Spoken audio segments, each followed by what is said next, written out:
मुक्तेश्वर के भटेलिया कस्बे के एक छोटे से गांव। तुम्हारा वो देखते हैं तुम्हारा जलसा घर, तो हमेशा घर सजाने की बात करती हो और ये इतने महंगे महंगे सामान दिखाती हो। तो सजावट को महंगाई और सस्ते से न तोलो। सजी बुजी मेहरिया और लिपि पुती देहरिया, तो वो सुंदर ही लगती है। लकड़ी के ये चौखट बनाने का एक बहुत ही छोटा सा नमूना है। ये बनाया हट बाप बाप बाप ये हम काट देंगे। आरती, हम लोग जो तुम्हारा वो देखते हैं तुम्हारा जलसा घर, तो हमेशा घर सजाने की बात करती हो और ये इतने महंगे महंगे सामान दिखाती हो कि मेरी तो मतलब बात समझ गई ना क्या हो जाता है। तो कुछ ऐसा बताओ जैसे हमने ये देखा, हम लोग चलते चलते गांव के रास्ते में इस घर पे रुक गए। क्यों? क्योंकि हमें ये सुंदर लगा। ठीक है, तो अब इसके बारे में तुम्हारा क्या कहना है? नहीं तो देखो, तो सबसे पहले तुमने कहा महंगा, तो पहली बात तो सजावट को महंगाई और सस्ते से न तोलो। महंगाई और सस्ते से न तोल कर जब तुम सजाने चलती हो, अब जैसे तुम इस घर पे आ गई, तो इस घर को सजाने के लिए तो कोई महंगे सामान की जरूरत नहीं पड़ी ना। इन्होंने लकड़ी के ये चौखट बनाए और बहुत ही हैंड कार्व्ड है, इसलिए बहुत ही अनफिनिश टाइप के हैं, प्लास्टिक के ही सही, पर फिलहाल इन्होंने छोटे छोटे फूलों से उसको थोड़ा सा पैटर्न दिया। देखो उनकी चौखट ऊपर का जो उनका इन्होंने रूफ बनाया है वो भी इन्होंने लकड़ी से बनाया है ना। उसमें इस वाले की बात कर रही हो? हाँ। इस वाले की, ये रूपाली दिखाना जरा, किसकी बात कर रही है मौसी?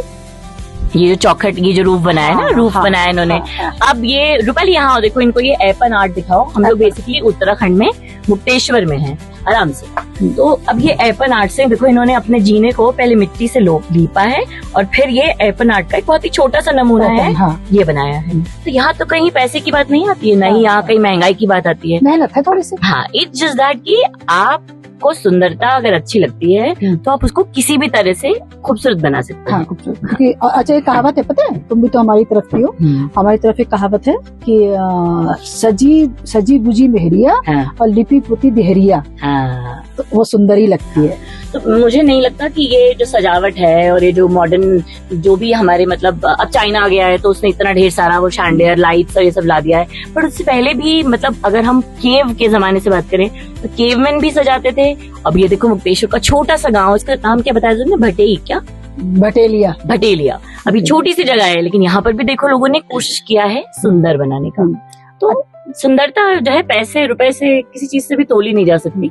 फिर भी मुझे याद है मैं छोटी थी तो अगर दिवाली पे मुझे कुछ पैसे मिलते थे कि जाओ घर के लिए नया चादर खरीद लाओ या मैं घड़ी खरीद लाओ, तो भी हम सब नहीं आते कोशिश करते थे दिवाली पे स्पेशली कि हम अपना घर सजाएं, कुछ नया छोटा छोटा चीज लाएं। पापा मम्मी पेंट कराने पर ध्यान देते थे, पर हम वो लड़ियां नहीं लाके लगा देते थे और क्या बोलते हैं उनको जो दरवाजे पे झालर, वंदनवार, हाँ उस तरह की चीजें। तो ये सब कुछ ना बहुत पहले से चला रहा है। और सबसे अच्छी बात मुझे ये समझ में आती थी तब मैं शायद शब्द नहीं दे पाती थी। अब मुझे बस ये लगता है कि अगर घर सजा हो और साफ हो, ऑर्गेनाइज्ड हो, जो चीजें आपके पास है उन्हीं चीजों को अगर आप इधर उधर करके थोड़ा सजा दें तो आपका ना मन खुश हो जाता है। मन खुश, खुद को सजाने जैसा ही घर सजाना होता है।